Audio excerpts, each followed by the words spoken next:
Hello and welcome to episode number 164 of the Board Game Barrage podcast. For today's episode, we've got the full complement of tanks. I'm sure our listeners are happy to hear. We've got Kel in the red tank. Hello. Neil in the orange tank. Hello. And Christina the blue tank. Hello. That's right. We are in full force for today's topic. Full bloom. Full bloom. Full complement. We've got the entire squadron. No, it's not a squadron. What is the... Battalion? Battalion, right? Yeah, I think that works. A battalion of tanks. Battalion. Yep. There you go. Perfect. What do you guys know about war? Everything. War never changes. War is hell. That's War. right. What is it good for? And a new one comes out every November. Our topic for today came to me In a dream. in a dream, as they always do, with the vaccine sort of starting to... Vaccinate. Yeah, start to vaccinate. It's fulfilling its ultimate purpose to vaccinate. But as it's spreading around the country and as we think there may be a light at the end of the tunnel, I was, starting to get excited about getting back to in-person gaming and all that kind of stuff. And it made me think of getting out of our comfort zones. Times that we've been outside our comfort zones, things in the hobby that are sort of outside our comfort zones that we might have interest in, and just getting out of our comfort zone in general. And so that's going to be today's topic. Getting out of your comfort zone. But before we get into that topic, we are going to be talking about the games we've played. Kellen and Christina are going to be talking about Lord of the Rings Confrontation. I'll follow that up with my play of Reavers of Midgard. And Neelan will close us out with his play of Paleo. So, Christina and Kellen, tell us about the Lord of the Rings. Neelan, do sound effects. Bum, bum, bum, bum, bum. So Christina and I watched all 3 extended editions of the 4K Blu-ray of the Lord of the Rings trilogy. And then we argued about it on Patreon. And in our Patreon Discord channel where everyone disagrees with me. I gotta say something. I haven't been keeping up with that, but if you are a fan, or if you have an opinion, I think is better, about anything related to the Lord of the Rings movies, you have to get into our Patreon and go to the Discord Patreon channel because it is crazy in there. I do not have an opinion, so I've stayed away from it, but I can tell just by dipping my toe in once in a while that it is just blazing in there. Let's get straight to it. Lord of the Rings, The Confrontation, is a Reiner Knizia, yes, the only true and living doctor, took some inspiration from J.R. Tolkien and improved upon the mythos and created Lord of the Rings, The Confrontation. This game is long out of print. It is kind of expensive to acquire, and it's pretty similar to essentially a Lord of the Rings Stratego, which also exists, funnily enough. But Christina and I had a great time watching all the movies, and we thought, hey, we should play a board game to sort of celebrate ending the trilogy. And when one of the games is from Reiner Knizia, that's the one I'm going to want to check out. So it is an asymmetrical game where one player is playing as the Fellowship, Frodo, Sam, the whole crew, the other hobbits that no one cares about, Gimli, Legolas. Should we pause and you can give your ranking of all of the Fellowship? Oh yeah, Christina and I were talking about ranking the whole Fellowship. And putting Frodo in the F tier. Kellen just to annoy wants to people. Put Frodo in the F tier. He doesn't do anything. F tier for Frodo.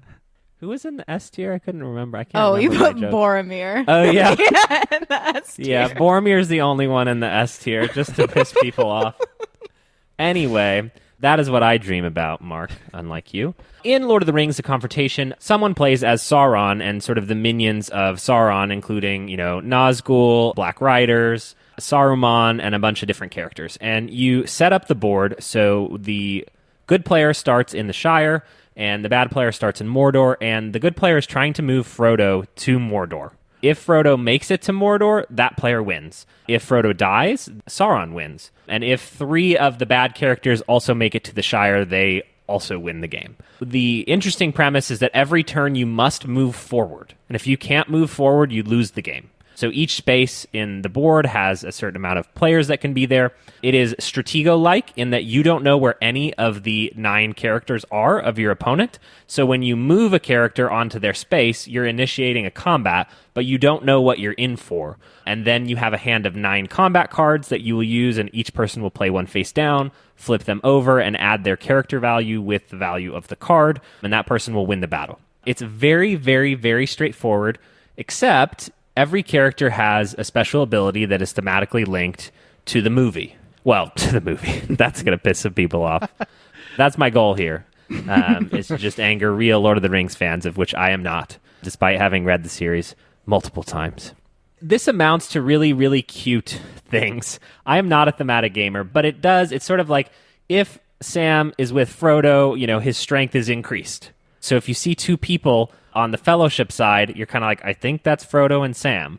It got to the point where Christina, as the Fellowship, was very spread out across the board, except in the back, there were just two people chilling there. And I'm just like, well, which one's Frodo and which one's Sam? And she bursts into laughter. I think, Christina, having never played Stratego, had not really connected all the dots in terms of like, oh, this is really more about bluffing than it is about any like grand genius or strategic insight. So on our subsequent play... Yes, what did you do, Christina, on our subsequent play? Outsmarted Kellen. Okay. Not much to brag about there, to be honest. And it was the most satisfying, well, not the most satisfying. It was a satisfying thematic experience because my characters, one by one, sacrificed themselves, and it got to the point where at the very end of the game, Kellen and I both had one card in our hand left, and Frodo was the only person of mine left on the board, and he was like one step away from Mordor, and I won't say what happened next, but it was not He good died. for the Fellowship. Frodo died. But thematically, it was just, I personally am a thematic gamer. I love getting immersed in the theme. And this was especially immersive. It just felt so fun to inherently understand what all of the characters' powers were because we literally just watched 12 hours of this.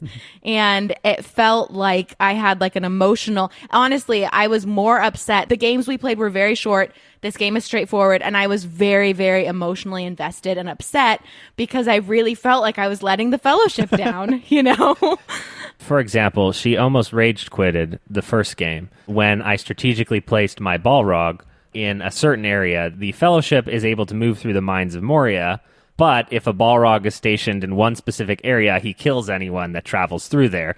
And so on the first turn of the game, or on the second turn of the game, I believe she tried to go through these mines. He and was extremely upset. He didn't tell me that extremely upset that was even possible. He didn't tell me that when I the should... Balrog was revealed. This was like Have you seen the films? This was like let's just start playing. You don't need to read what all of my characters' powers are. He's a big fire dragon. The very first thing, he's like, oh, you didn't know that was my character's power? You got. Oh my God. I was so mad. It was a learning game and I learned a lot, and then I came back and gotcha later. Someone needs to read their character references. It was really, really fun. I think this is delightful. I think that it is super buoyed by the theme, but Stratego-like gameplay is something that I've always enjoyed, even as a kid, sort of playing Stratego. And this has two full sets of characters. So you have a classic game and then a variant game with 9 other new additional characters. The immediate thought I had was that, like, this is the game that Neelan and I would play the morning of a Barrage Con before other people wake up. And we're just kind of goofing off. It's got Reiner Knizia. It doesn't feel exactly like a Reiner Knizia game to me, but the math is there in terms of the cards, and it's an open discard pile. So you're really like, okay, they can't play the 6, so I could beat them with this special card, but not that card, and I could tie them with the 4. Very delightful little game. I am happy to own it. It is extremely hard to recommend to people because it is extremely expensive, but it has sent me down another rabbit hole, which is that Don Eskridge of Resistance fame also made a Stratego game the other year, a couple years ago, that I've been trying to find, called Spies and Lies, a Stratego story. And you can't find this game, so I'm probably going to have to buy an expensive secondary copy to try this Stratego variant, but I will do that before this episode releases, so none of you idiots out there can buy it before me. I think the hard thing is that it really is helped a lot by the theme. The game is extremely straightforward, except every character is an exception, Right. And so having the reference is integral, and then knowing the film is even better, and like the exceptions become cute, and it's short enough and light enough that I'm okay with it. But this would not be one that I would immediately try to sort of re-theme into Splatoon land and then make it more wildly available for everybody. Right. And you get the sense, because it's so fast and light and quick, that you would be able to internalize those exceptions fairly quickly. Yeah. Especially with the theme, I guess, helping. Yeah. Totally. And it is the Fellowship and the Sauron character have different abilities, right? The Sauron character is way stronger and way harder, but the Fellowship has more ways to sort of retreat and not be involved in conflict and try to sort of sneak behind. It's fun. I really think you both would find it exceedingly pleasant, a very enjoyable experience. But do I want you to shell out the money for this? This costs more than the 4K Blu-ray did, which already was more expensive than I want to tell Christina. They could just come over and play our game. Not in our quarantine zone, Christina. Well, soon. We'll have to mask up the puppers. Oh. Do they sell those? Puppy masks. Dog masks? Yeah. Probably. Iditarod started today. Speaking of dogs. You did what? The dog race? Yeah, Iditarod. The Alaskan dog race.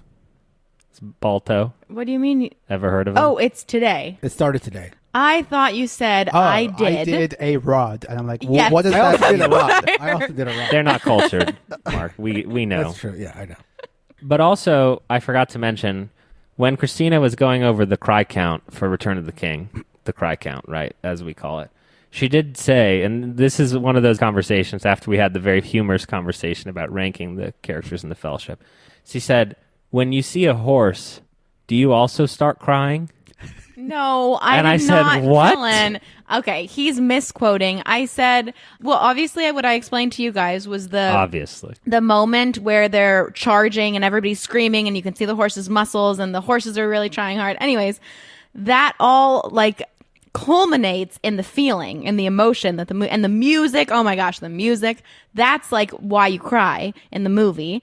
And then I was trying to, because Kellen was kind of laughing at me, and so I was giving him more reasons to laugh at me. I was like, in your defense for not crying, I also cry during horse races, which I don't want this to be in the podcast, Kellen. No, not when I lose a bet. It's because it's the same thing. It's like the horses are exerting all their force and everyone in the crowd is screaming. And as it gets closer and closer to the finish line, people are getting more and more emotional and they're screaming and they're screaming and the horses are trying so hard and the jockeys are trying so hard. And then somebody wins and everybody's screaming. And it's just when you get towards the end of the race, the emotion is so high. Sorry, I'm all high. The emotion is so high that I can't handle it and I get really overwhelmed and I start crying. Interesting. That doesn't happen to you guys? No.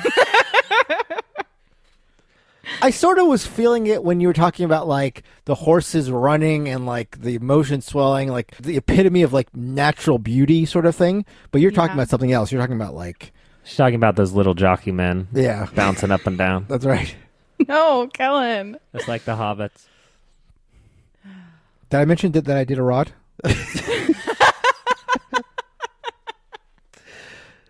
Why'd you bring that up?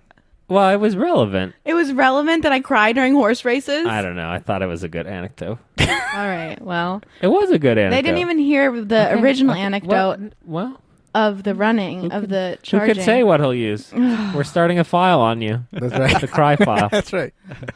I have a quick question. Sure. Is there any part of you that wants to play War of the Ring? Speaking of grand thematic gameplay Sure. experiences, if there was ever a time in the world you were going to play War of the Ring, I would assume it would be right now, right? Yeah. No, I would play War of the Ring. I mean, I am open. I'm the most open person that I've met or known, and that includes my parents. He's in the 12th percentile of openness on the Big 5 personality test. What? Yeah. Did you not hear this? What I said? Yeah, you were quoting Clark and No. Michael. I was not. I've never quote. Never quote. Everything I say is an original. Yes, I would definitely. I think that my bias would be that I assume that it is not as good as people claim it is because of the sort of licensed addition to it, which is the same thing that I'll say for this. Sure. It is a shame that this game is not in mass market because there are a lot of Lord of the Rings fans, and this is an extremely accessible way to get some of that flavor. And I think it would be a great gateway hobbyist game for huge Lord of the Rings fans, and I would gift it to them all up and down town. All of them. I'm just not a moneybags person. I don't have the money to do that. You see? I thought we were getting back to the point. Well, but then you said that I was the most open person you'd ever met, and then I said, oh, I concur. And that is Lord of the Rings Confrontation. So I got a chance to play Reavers of Midgard, which, as we all know, is part of the Champions of Midgard universe of board games. I actually did not know that. I was aware of Champions of Midgard. I've never played it, so take my opinion on Reavers with a grain of salt in case there's any sort of link between the two games that is relevant. But I picked this game up as part of a trade. I wasn't seeking it out, but I had it sitting around for a while and decided to give it a shot. One reason that I had avoided it in terms of picking it up or really digging into it was, I saw the of Midgard part of it. I saw the barbarians on the front and thought it might be like a dice chucky, luckfest, rolly, Ameritrash sort of thing that I wasn't really feeling. And generally I was too big of a fan of. But this was a game that I'd not played, and I made a resolution this year to play my unplayed game. So I pulled it out and checked out the rulebook, and surprise, surprise, it is not at all a Ameritrashy sort of game. It isn't even really pretending to be. It is a Euro-y Euro. It is a Euro through and through. In Champions of Midgard, the main way that you're taking your actions are using dice, sort of a la Marco Polo, but instead of pips, you have symbols. So if you want to go to one part of the board, you have to use, treasure chest symbols. If you want to go to a different part of the board, you have to use shield symbols. So the parts of the board that you can access depend on the die faces that you've accumulated for use at these different locations on the board. It's very much a straightforward Euro, as I've mentioned, and it sort of has a mini game feel in a way. It's got 5 discrete areas on the board where you can go to accumulate cards or quote unquote take over land. Although there is dice rolling, there is a mechanic in which you can conquer things or fight creatures by rolling dice, but it's done in a way that can be very, very mitigated. Basically, whenever you confront something where there's a battle, you can exchange die that have hammer symbols to roll dice to fight it, or you can just exchange other dice to achieve an automatic victory. So you never really have to roll dice in this game at all to fight things. You can always just have the right dice, turn them in, and get the rewards. Speaking of rewards, I think the biggest thing about Reavers of Midgard, the number one takeaway for me about the game, is that, boy oh boy, if you want a Euro game where you get a lot of points and a lot of rewards and a lot of things, it is Reavers of Midgard. This is a game where, you go to a spot, you turn in your dice to take the action, and you take cards, and those cards activate points and activate other cards you can get, activate dice you can get, and a whole bunch of things start writing down on you. That's not to say it's super loose. You will need to keep an eye on your resources, but you're never going to be more than a turn away from replenishing everything that you'll need. Although it wasn't super loose in that way, it still was sort of a turnoff to me because I got to a point where I had no dice left to take actions and no meat to go to these different spots and all these things. I was low on everything. And then I would go to a spot and take the action. Then all of a sudden, things would chain and chain and chain. And soon I'd have more dice that my ship could even hold and all this stuff. And I'd have all these resources and I'd be back to living high off the land. That's not to say that the game isn't well designed. It is well designed if you're in the mood for a Euro where you're always getting that little dopamine hit of get something. It works. And I have to admit that I felt that. I mean, it is nice to go to a spot on the board and then you get all these things, and it's nice for that. And I know some players don't like games that are very resource light and you're feeling like you're always scrounging for things. This game, that is not the case, and there is some fun to that. There is some appeal to that type of game. Not a game that I would pull out a bunch of times, but for a light feeling, a lot of resource, a lot of chaining sort of game, Reavers of Midgard does serve a fun purpose in that way. Do you think that the theme and the color palette and the imagery works in its favor or against it? Does it expand its audience? I think the art is really nice. I think the colors are very vibrant. So the on-the-table appeal is there. The, I don't know what this game is. Let me look at the box cover and try to figure out what is going on inside. I think that is misleading, as it misled me, because it purports to be a big, you've got these brawny people fighting, and you've got sea monsters and all this stuff and going on adventures. And it's a Euro game. It's like a Euro game, and you don't ever really feel like the swashbuckling aspect to it. I mean, it's integrated as well as you maybe can, but I mean, like, for example, to take over land in the game, you have to exchange like 2 meat to take over land. Like, what does that mean? That's like rations. Yeah, right. So the thematic ties are a little suspect, but, it's fine. If you can accept that sort of like pasted on theme, it's not terrible. And again, the vibrancy of the colors and the art and all these resources raining down on you all sort of fit together. I feel like Champions of Midgard, the game that this universe builds on, it has kind of been like pretty loved in the hobby for a little while, and yeah, I have not played, and I feel none of us have played it. Did this make you want to potentially think, oh, maybe there's something to that game? I feel like, at least personally, I feel like I've just mentally compartmentalized as something that I don't need to play. Yeah, I mean, so it's weird because, again, I've played a bunch of games that have been sitting on my shelf unplayed over the last couple months, and I'd say 4 times out of 5, my decision coming away from them have been, this is a game I can get rid of. Don't need it. Look to sell it. This is actually more on the fence than you might believe from the way I've described it. This is actually a game that I feel like I want to hold on to just because of that resource boon. It's a nice feeling to have a game where you're flush on resources without being too loose. I've played games before where you get a lot of resources, and after like the first or second turn, once you get all those resources, you feel like you're set for the rest of the game. There is an ebb and flow in this. You're always going to be able to get back, but you're never like set for the rest of the game ever. So it does make me want to look into Champions of Midgard. If it served the same sort of purpose, if it had the same sort of feeling, then I would say this would be enough. Mm-hmm. But I honestly don't know enough about it to know what to expect from it. Right.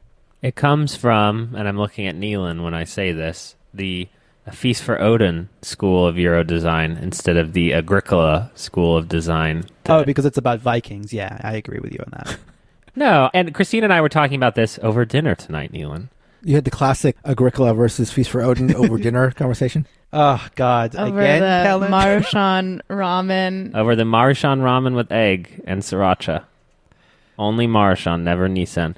No, Christina and I were talking about our oft-repeated topic of objectivity versus subjectivity, and I think that Neelan has a propensity to prefer games where everyone mostly can get their things done, whereas I prefer a game that is trying to stop you and you almost never get what you want to do accomplished. I think Twa is an easy example, and I'm actually really not trying to put words in Neelan's mouth, but Twa is a game where you see the combo, you want to get to the combo, and you almost never do. And similarly, I think in one designer, Uwe Rosenberg, like Agricola is a exercise in what can I get done. And A Feast for Odin feels like most people have a pleasant time when they play it, building their thing, and mostly getting to do the type of things they want to do the whole game. Yeah, I guess like I would argue that I have a propensity for one over the other. I mean, they're both top 50 games for me. Like, I love that feeling of strangulation sometimes in the right context. But yeah, I think you might be right that given a choice between the two, I would prefer the feeling of accomplishment at the end of the game versus the feeling like nothing quite worked out exactly as you wanted it to. And I want losers to feel like losers when they have lost. Write that down. So that is Reavers of Midgard. Neelan, what have you been playing?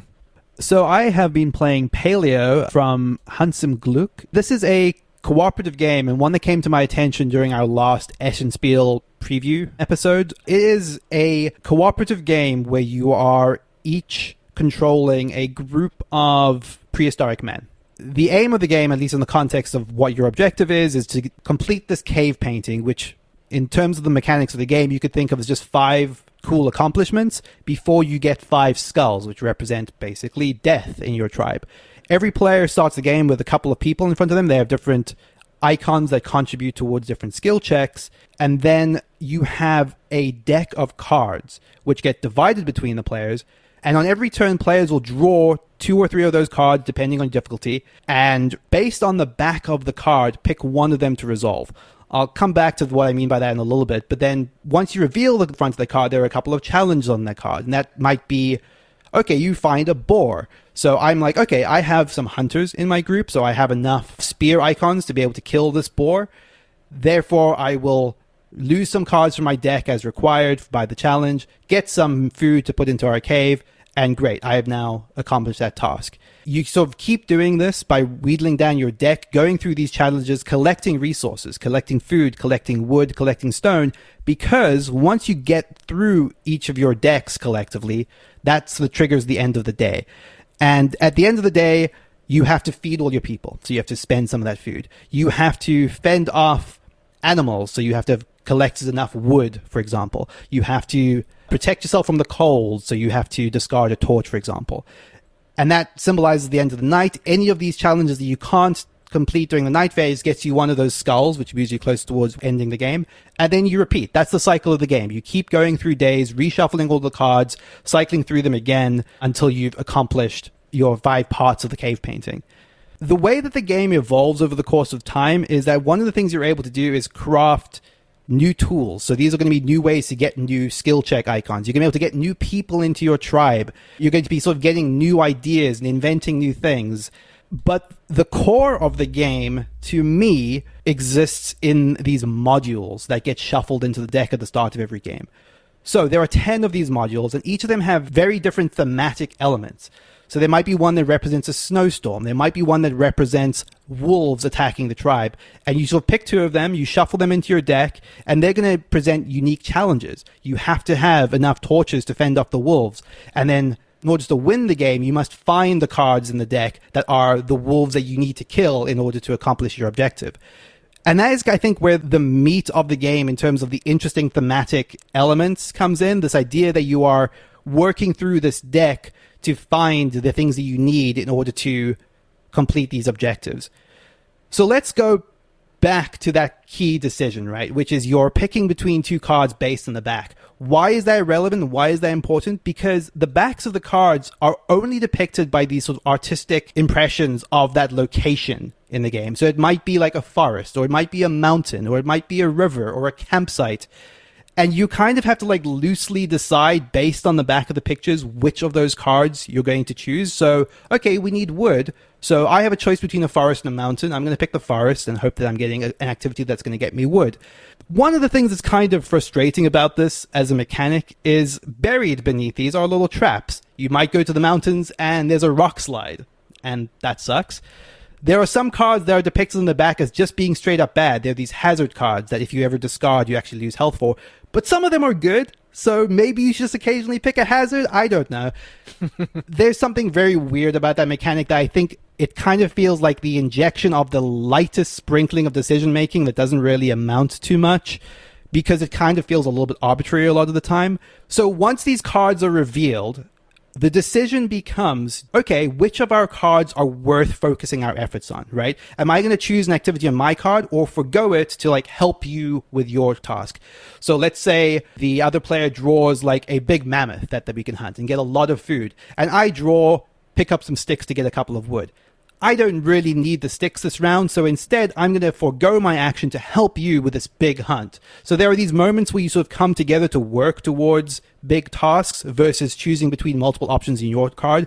And those feel like the key decisions you're making is when to pick certain actions at the expense of cards, because some of these actions burn cards from your deck, which takes you closer to the end of the day.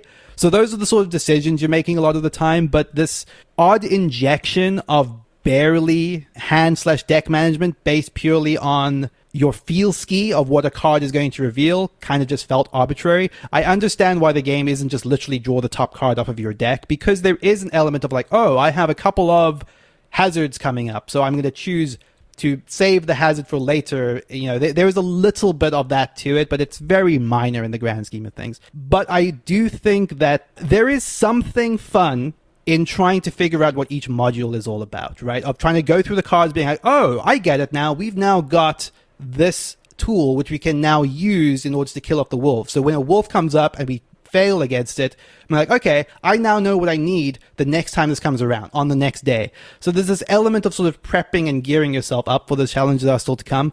But I never felt that there were any really strong decisions to be made in this. It kind of just felt like you're going through the motions a little bit. It feels a little bit repetitive, a little bit rote, and a little bit overlong, even at 2 players. I think ultimately I felt like it was just too light for most, I would say most gamers as an experience. I thought it was an adequate family co-op game, but not one that I would necessarily go out of my way to recommend. I think the most damning thing I can say about it is that it was too easy. So even having played now 3 games of this, it was always a foregone conclusion that we were going to win. And I never felt that adding difficulty would have made it better. If anything, it would just have made it more frustrating. It kind of felt like the fun of it was just going through the motions of figuring out how the module worked and then wiping out all those modules and adding 2 new ones for the next game.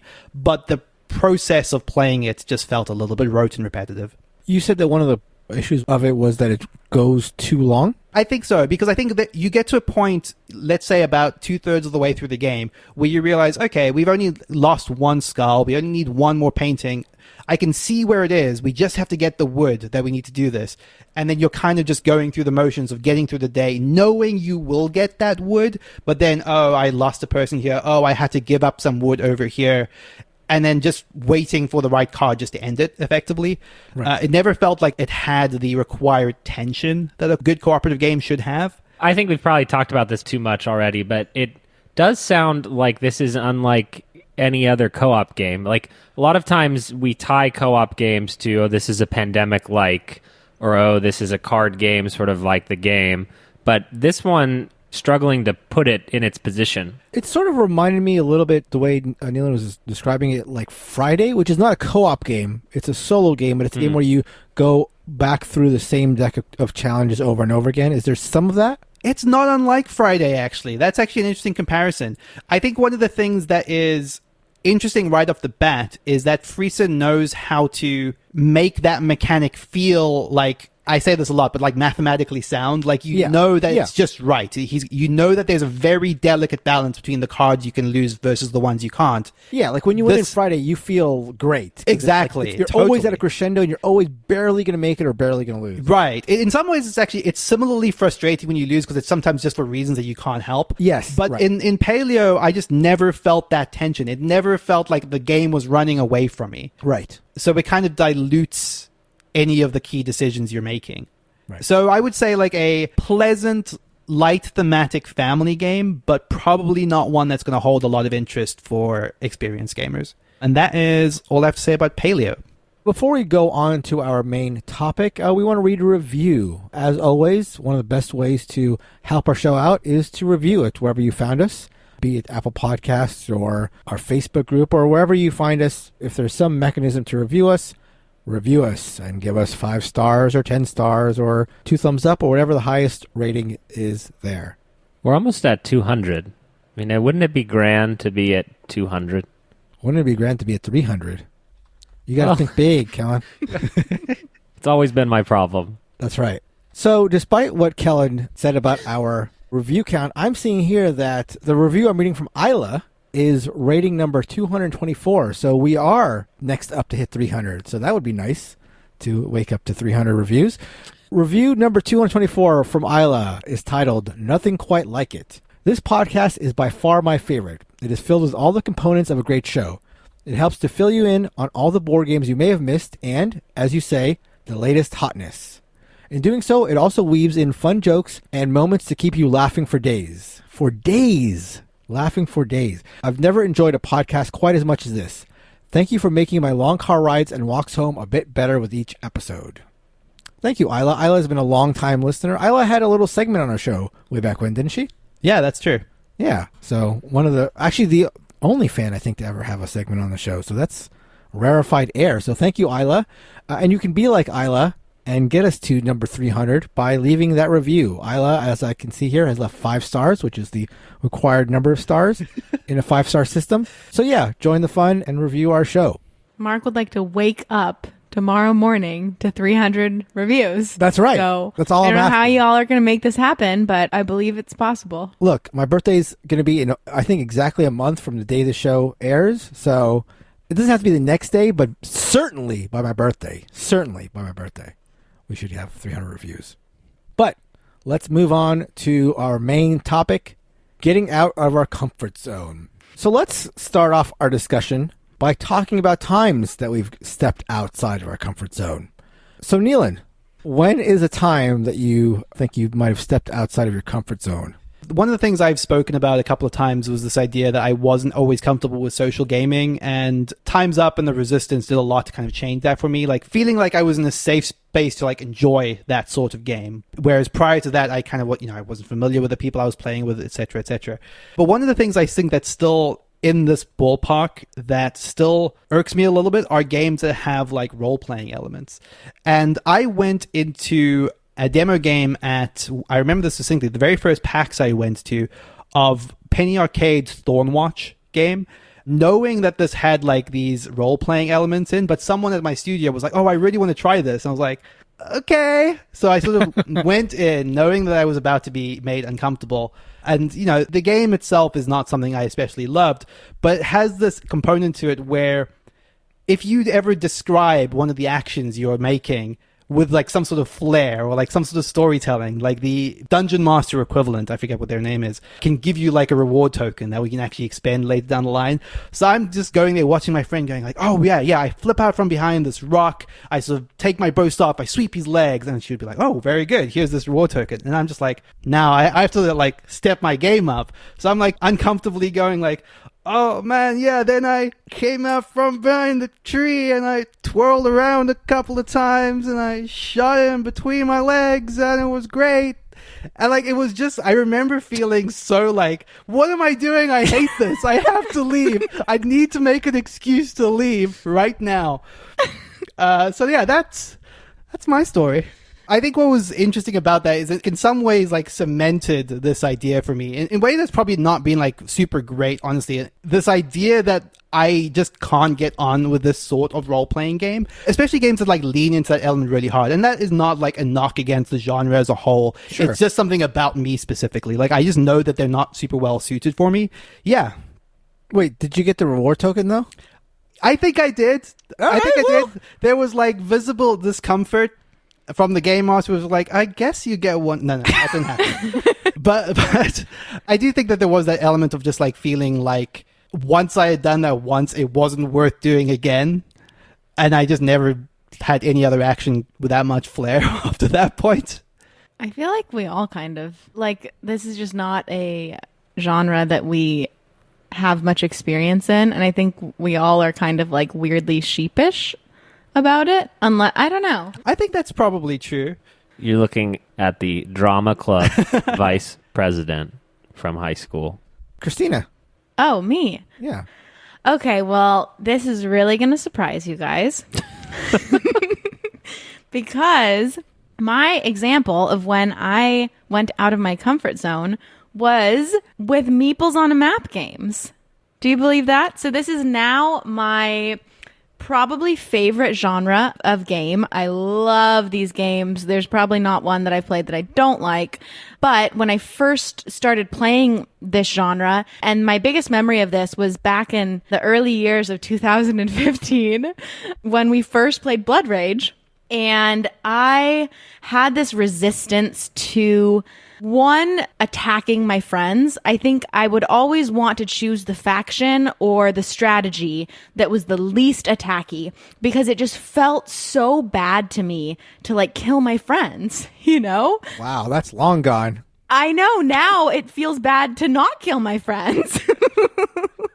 So it's really interesting, honestly, to see like how my gameplay has changed because of this genre. And so I think it's just really interesting because I naturally would never have been drawn to this. I'm like naturally very violence averse. I like can't watch violent things on TV. If somebody cuts themselves on accident with a knife, I like close my eyes and cringe and like tell me when it's over. Like I can't, I just don't like that type of thing.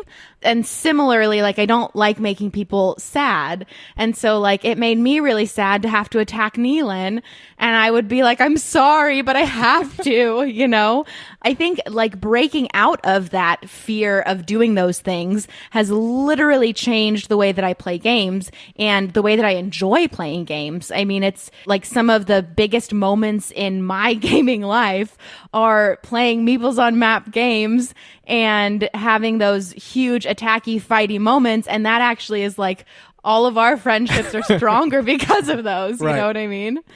I think it's also fascinating to take Neelan's example and your example side by side because it's sort of like two sides of the same coin. Neelan's example sort of shows that sometimes stepping outside your comfort zone will reinforce the fact that a game or an experience is not for you. And that's fine. Obviously, there's certainly nothing wrong with Neelan, trying one of these role-playing, gamey, heavy games and knowing for sure afterwards, or not maybe knowing for sure, but having the idea reinforced that it's not a game for him.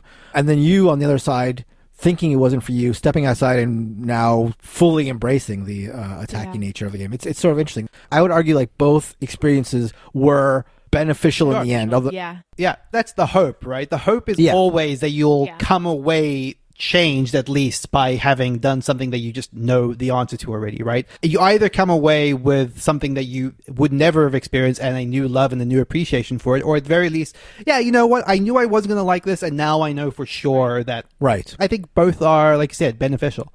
Kellen, when did you step out of your comfort zone?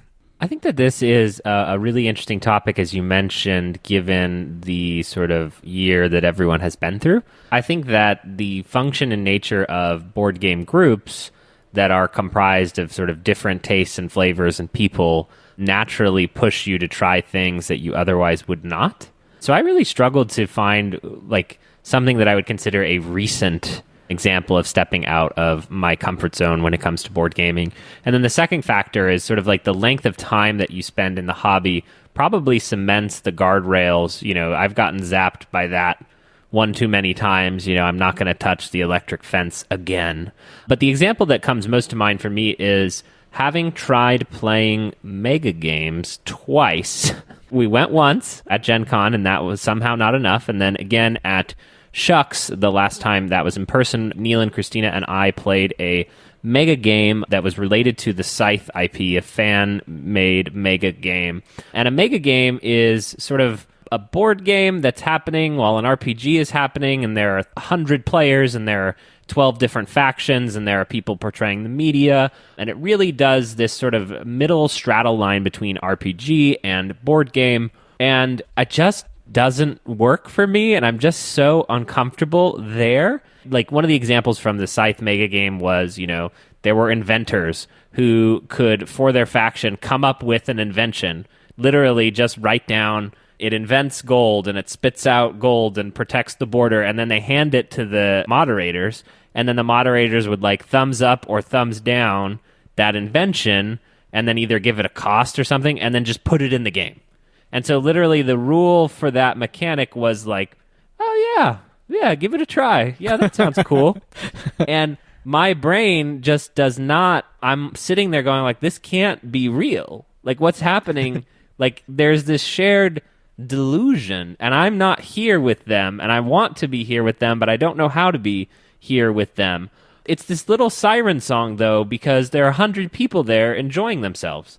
And it's always when people really enjoy something, I want them to take me there, right? Because that's the goal. It's like Twilight Imperium. I don't like it.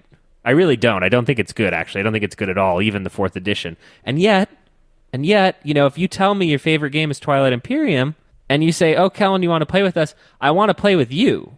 Because you're telling me that that's your favorite game. Maybe my group just didn't get it. Maybe you're going to be the person that unlocks what's good there. I don't know, and I have not stepped out of my comfort zone very often in the last year, but that was the last big one that pops. Quick question, Kellen. The other time you guys played a mega game, yes, was that as sort of rules light or rules in flux as the Scythe one? My memory of that one was that a player threatened to quit because I got him ousted out of the UN that he was in, and he had prepared for months to participate in that role, and literally he went to the DMs and got the rules of the game changed because I got him ousted. That's my memory of that. Was it a Watch the Skies game? No, it was the first run of a kaiju thing that was, I think, either from the same people or related to. I do think that those games straddle, I know you've done a Watch the Skies event. Right. That's what I was going to say. The one time I played a mega game, it was a Watch the Skies. I was unsurprisingly the president of the United States, and we had a great time playing that. We actually all got dressed up, and it was a situation where we were just going for that event. So like every other team's nations got dressed up and got really into it. We had a lot of fun there, but it also might have been a function of, and I think there's some rules looseness with all these games because they sort of have to be rules on the fly situations, but it seemed like there was some structure to it, and that might have helped scratch the I want to play a game itch for me. Yeah, it just gets down to, in that first kaiju game, there was like the UN, and there were like all the countries were represented, but then 4 or 5 of them got like super votes, which represents something in the actual UN. The Security Council. But in terms of the strategic implications for the game, it just made it so they were just more powerful than other nations. Right. And so we sat there and were doling out money and making choices, and they just literally got better votes than us. And I was just like, so I invented a way to get rid of them, which was not to that person's liking. I think one of the things that was interesting about both times I've done it was the moderators will often indicate, maybe in the prep and the emails leading up to the event, oh, hey, these are the roles that are more suited for if you're more gamer inclined. These are the ones that are more role-play inclined.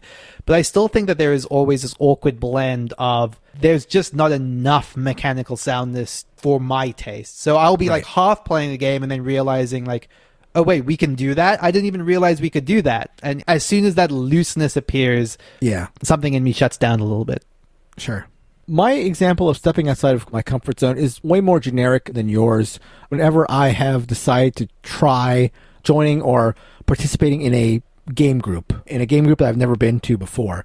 When you're sort of new to the hobby or you've moved to a new area, one of the things that makes board games sort of tough in general is that you need other people to be there when you're there. So that often makes your options limited to either, gathering your pre-existing friends or finding game groups. I've always had a sense of nerves whenever I've gone to a new game group, and I think that's a normal sort of feeling. What I want to sort of talk about in those experiences, especially now that the pandemic is hopefully tailing off and we're going to be able to do more in-person gaming and joining game groups and finding game groups, is just some things I found helpful when it comes to joining pre-existing game groups that maybe you are the new member of. I think the number one thing that has helped me in those situations is, and this is a weird thing to point out as the best advice, is to be punctual. Because where I've had the most awkward experiences were when I went to pre-existing game groups and you get there like 10 minutes late because you don't want to be the first person there, and then you get there and then all the games have already started and you're just standing around either waiting for somebody new to come by and then it's just you and that other person trying to find a 2-player game, or you're waiting for games to end and you're just sitting there like trying to pretend that you're just reading rule books because you just want to sit there reading a rule book of a game that you've never going to play. And so I did that enough times to realize this is a really bad situation to be in. I realized that, if you're new to the group, being there when they start and being part of the whole, okay, we're going to break up into 2 groups of 3 or whatever, and being there from the start is vital. I think that is such important advice to give to people joining a new group. Mark, let me ask you this. All right. How many game groups have you been to in your lifetime? A dozen, let's say. Mark has been on time to events 12 times in his life. That's right. You just have to be there on time once, and then you're set. I'm not saying be there on time every time. I'm just saying be there on time one time, and then you're locked in. It's funny that this is your comfort zone example, because I feel like the joke used to be, oh, who knows which game night Mark is at tonight. Right. You had all these game groups and we were one of your game groups, right. And if you didn't show up, it was oh, he must have chosen his other game group over us. Which is true usually. And so I just assumed that it was you just loved meeting new people and it was super easy for you to go to new game groups and it was no big deal, I mean, I do think that once I'm there, I get over those initial butterflies pretty quickly, but I mean, there's nothing more awkward than being there just as other people have just started playing and you're just the only person there. There's 20 people there playing games and you're the new person and you're sitting next to the table of games and just languishing, just what do I do? How many rule books can I pretend to be interested in? How long is my phone battery going to last? I pretend I'm reading whatever. It's just that can be a really... Do you do the you go up to a table of people playing and then you try to interject and ask them one question about what's going on? Oh man, because I've done this. Dangerous game. That's a dangerous game to play. Oh, how does this game work? Oh, who's winning? I've heard of this one. Yeah. I've done this. I'm making fun of myself. Oh, man. Yeah. So we've talked about the past. Let's talk about the future. What are maybe some things that you're looking forward to experiencing outside of your comfort zone in the future, Neelan? LARPing? Yeah. What's that? LARPing? LARPing? Yeah, why not? I mean, I may as Go well full on. go whole hog with the thing, right? That's right. Like, burn that bridge once and for all. Maybe it's not the thing that you don't like. It's just like the intensity. Yeah, you just need more I think that's intense. exactly it. Like, every time I've shown up to these role-playing games, just being like, you aren't big enough into this. Like, where are the clothing? Where are the robes? Where are the wizard stops? I'm here with my wizard hat. Exactly. I just have to leave that stuff in my bag because no one else is at my level. You can reprise the move that you did that one time at that one font. Yes, exactly. I could jump from behind the rock, twist. twirl around, shoot Yeah. the bow between my actual robe. You've got that down, dude. One of the big examples of a type of game that I think we've spoken about a lot is going fully into like train games. And I think the other genre game that you've spoken a lot about, Mark, that I feel like is something that I've never had that much affinity for is something like a coin game.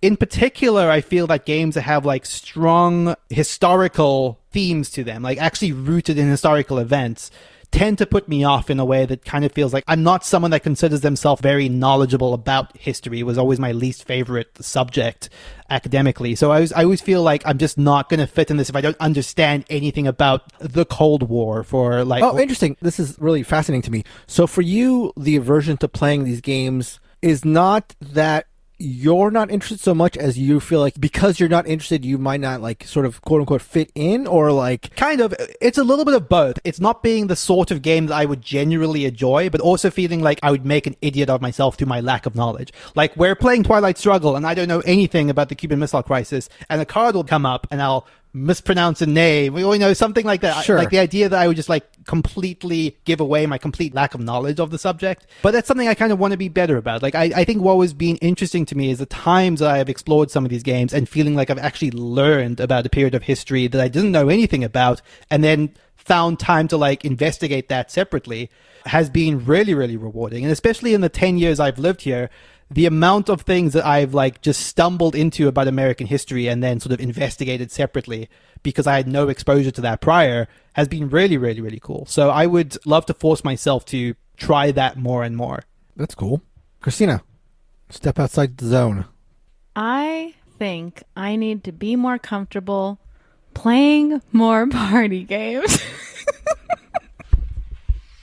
Just kidding. That's obviously not. Yeah, I was going to say. I love party games. I have two quick ones, actually.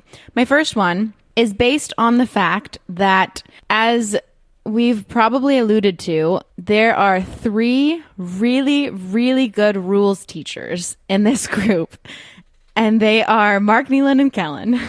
And because of that, I never teach the rules. This is like my game group, so I'm always playing with one of them, and I never teach the rules because of that. And I have a very big fear of like teaching a big group, or even not a big group, even if it was like 3 people. I have a fear of teaching games because I'm just so terrified that I will do a bad job or lead people astray or get something wrong or whatever. And I get like the stage fright is just unreal. And I get so nervous and I forget stuff because of the stage fright. You know what I mean?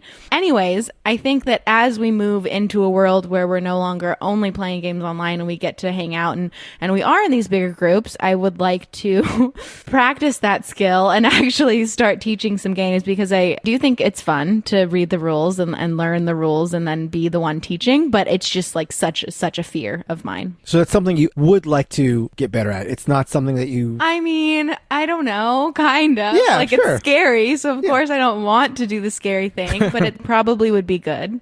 And your second? Oh, and my second one is solo gaming. I feel like that's something I've always kind of been drawn to. And the only time I really have done any solo gaming is with like Twice as Clever, because it's an app, so it's super easy. But I think there's something very sweet and delightful about like setting up a game for yourself on the table. You know what I mean? Yeah. So Neelan, I might need some pro tips from you and suggestions on where to start. we should definitely talk. Like, I've definitely got a couple of things I could send you that you might dig. I think something like an Under Falling Skies is something that's come out recently, which is one of the best examples of like a small, accessible solo game. Yeah. I don't know thematically if you would love it, but yeah, let me think about that. I absolutely love the description of setting up a solo game as being sweet. I mean, that's like perfect. Sort of like a self-care, sort of like you're doing this like little piece of art / fun for yourself. Yeah. There's a sweet aspect to that. I really like that. Yeah, It's really nice. exactly. Yeah. Exactly. There's something to the process that isn't unlike doing like a jigsaw puzzle, right? Where part of like the catharsis of it is the setting it up and the tearing it down. You know, like it's not just about playing a game against yourself. There's just a procedure. It's like you guys could not be speaking a more foreign language right now. It's like there's no butter left on our little butter dish, and my day is ruined having to get another one out of the fridge. Do you know what I mean? Like, the physical world, you know, I just wish it, I can't, guys. You wish that the physical world wasn't Physical there. world? Wants to live in the computer all the time. Yeah. One time we did BarageCon and we went to Big Bear together, and we got there and we were walking around and it was so beautiful and we were all like smelling the pine trees, and Kellen looks around and he's like, yeah, it's a nice alpine theme. That's a private conversation. Speaking of sweet things, Kellen. Oh, thank you, Mark. Yeah. So, as I mentioned earlier, I think that seeing many people enjoy a part of the hobby that you just don't get always makes me like question, like, what about it is it that I don't get? And I've tried to straddle this line. So, you know, Board Game Twitter, you know, Board Game Barrage is on there at BRD Game Barrage. You can follow us. That would be great. But you see a lot of tabletop RPG people on Twitter, and it's sort of like they're almost talked about together, you know, or in congruence with each other. And like in my mind, they couldn't be further from each other. And there's this one tabletop game that I've always been interested in playing, role-playing game, which is Fiasco. Okay. Fiasco is a one-shot, and I think I know what a one-shot is in that there is only one shot, and you don't have to play it over and over again as a story. And it is a game about, it's a dark comedy, sort of like at the end of a caper movie, you know, kind of like In Bruges, or, you know, one of those Lock, Stock, and Two Smoking Barrel, where you're all just sort of arguing about who gets the loot, and it's a storytelling sort of narrative game. And, you know, I did, you know, do drama in all of like middle and high school, and was a big part of my life. I believe you were vice president. Thank you, Yeah. Mark, for remembering. Okay, this is the thing, right? Everyone's experience is different. So sometimes I try to clarify this, because people will be like, they have their like high school of like 40 children. Do you know what I mean? And so then it's like you could be like president of like 7 clubs, and that would mean very Nothing. little. Yeah. You know, our graduating class was over 1,000 people. So this isn't like nothing. This is still high school, and I was vice president. You held sway over a lot of people. And I did get impeached. Yes, because the drama teacher was not very happy with some of the things that I did. But Fiasco is like one of the premier, like one shot, sort of always comes up. You know, someone even on our Discord has mentioned that it's their favorite board game of all time. It's not on Board Game Geek, it's on RPG Geek. But I always look at it and I just know that if I had that one friend, you know, who's not Neelan, I think anyone but Neelan, who loved this and wanted to run it, that it would be a experience that I would probably enjoy, and I would be very uncomfortable there. But I would love to kind of get that experience. So I'm sort of Yes. interested, because on one hand, I know you're the type of person, as you just mentioned earlier in the show, where like if somebody loves something, you want to connect with that. You want to know why, and you want to be taken Less along of for a Marvel ride. films. Right, exactly. Obviously the one caveat is no Marvel Yes. films. But other than that, that's your thing, which I love. I think that's a great thing that you have. And you have spoken extensively about your experience in the drama club as the disgraced vice president. But I don't remember you often being excited about role-playing aspects of games. Yes. But you want to try this. And the thing is, I understand that. I get that you want to do that. But there's just a disconnect there for me. Like, you have a background in drama, but you don't really like playing dramatic games or role-playing games now. But you have this aspect of you where you want to connect with things people love. And it's an interesting sort of dichotomy to me about, like, He what... prefers if you say he has a background in acting Thank you. No, I think that in some... or in the theater. It's also acceptable. I think that in some ways, games that straddle the line. You know, it's like maybe my new hypothesis is that games, as we've talked about, that are sort of like trying to be both don't work for me. But, you know, like there are board games like Once Upon a Time that is literally a silly lark of telling a story and you're playing cards, but the cards don't really matter. And like I always enjoy playing that. I could hate Fiasco, to be honest with you. It's just always been at that sort of like, in my mind, I'm connecting a few things, which is like I always hear about Fiasco from board gamers who like board games that I like. And I'm just seeing so much TTRPG community. It's like this whole other world that's, frankly, it's bigger than board gaming, right? Like we can look at the numbers. Yeah, for sure. It's substantially more popular in podcast land, for example. Yeah. So just something to try. Like, you know, I want someone to say, Kellen, I've got a version of Fiasco that I think you're going to like. Like there is an element of like, you know, I need to be pulled in there. Like the cultivated experience. Yeah. And I don't know. It could be bad. Who knows? Yeah. No, that's interesting. It's very interesting. I have a sort of similar answer for this question, and I think, again, I probably have the most boring answer, so I feel bad that I'm the one that's carrying the end of it. But I've talked about the 18XX thing where I was hesitant to ever get into it. I thought it was some sort of like sub-genre of board gaming that I would never approach, and it was for like a select group of people, and I would never pierce that veil, for lack of a better term. And so with the possibility of playing games in person and this sort of resolution I've had to play my unplayed games has made me appreciate just trying things. And so one thing that I sort of want to try, which is a similar sort of thing to the 18XX thing, is war games. It's hard because there are aspects of war games that I don't think I would like the whole hex encounter, like the small chit thing is like super visually unappealing, but I think I could get over that. And there's also the fact that a lot of them are very rules intense and long, and those are aspects that I wouldn't really want to try. But I'm sure it's such a big subgenre of gaming that I'm sure there are games that fit for me. And there's a sense in me that like I want to try things, because if I don't try them, then I'm never going to get around to them, and it may be something that I really, really enjoy. I mean, there are some things like role-playing games where I've played role-playing games. I've played a bunch of role-playing games in the past, but I know where I am now, it's not something I'm really into, and so I don't really feel any draw to that. But I want to try out these genres of gaming that... You're going to try everything once, right? Yeah, exactly. You got to dip your toe. You got to dip your toe in the various pools. Zest of life. That's right. So yeah, that's just something I would like to try out. You have to use those little suction things, too. What do you call... Oh, sucky things, right? Yeah, sucky. Suckies, yeah. Gonna have to call Andres for that. So that is going to do it for our discussion on stepping outside of your comfort zone.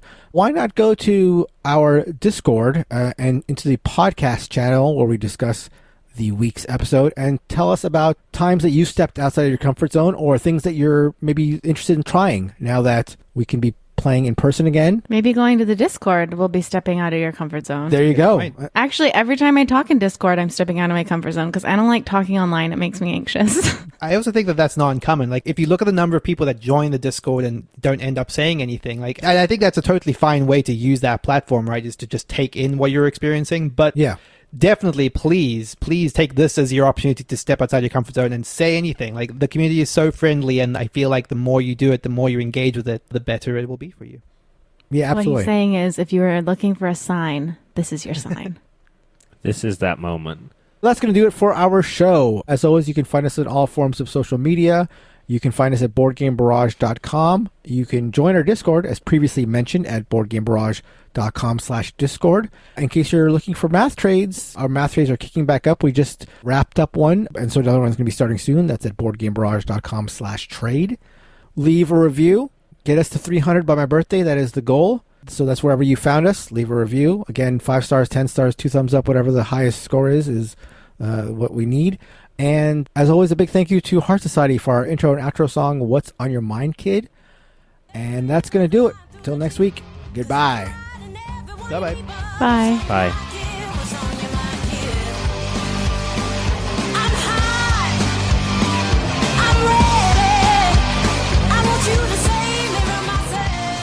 But how about this? I told Christina that I was not feeling too up for the episode because I have a very important work week as a busy professional. And she said, well, we could do it without No, you. actually, I said, well, I could just replace you. Yeah, she tried to like subtly slide that in. Like at my darkest moment, she tried to go, yeah, we could repeat 139. And that firmed up my resolve real quick. Sobered up. It really did. Well, first of all, there was no quaver in my voice. And second of all, he went from being like Eeyore to like studying and prepping for the episode to make sure he could be better than me. It had to happen. Helen, you already got in trouble for that. I know, that's why we're not saying it. What do you mean? What do you mean? That's why you just said I'm it. trying to That's part of the get the black people tape. going. It's part of the Kellen black tape that I'm accumulating. Oh, yeah. Yeah, it's like he wants you to have a black tape on him, huh? Right. He knows. He knows the deal we struck. It's expensive. Maybe now that we're starting anew, you could restart your attitude. Oh, Excuse me? I think I've been delightful on this episode. Who have I offended? Lord of the not Rings offended? fans? A lot of horses, for one. Jockeys. Don't you remember our hundreds of horses that we Frodo. love? Yeah. Well, Frodo, he just irredeemable. belongs in that tier, Neelan. All right, I'm sorry. I'll shut up. Okay, ready? Yeah. Getting out of our comfort zone. It sounded like you were about to start a bedtime story, like getting out of our comfort zone. One day, Neelan woke up and it was a rainy day. And Neelan hates rainy days, so he went back to bed. But Mark came in and said, Neelan, it's okay to do things you don't like. That's called getting out of your comfort zone. And it's good for you. Change is good. The end. And then, oh wait, no. And then Neelan said, Neelan learned nothing from Mike. yeah, Neelan stayed in bed. Mark continued preaching to him. Nothing happened.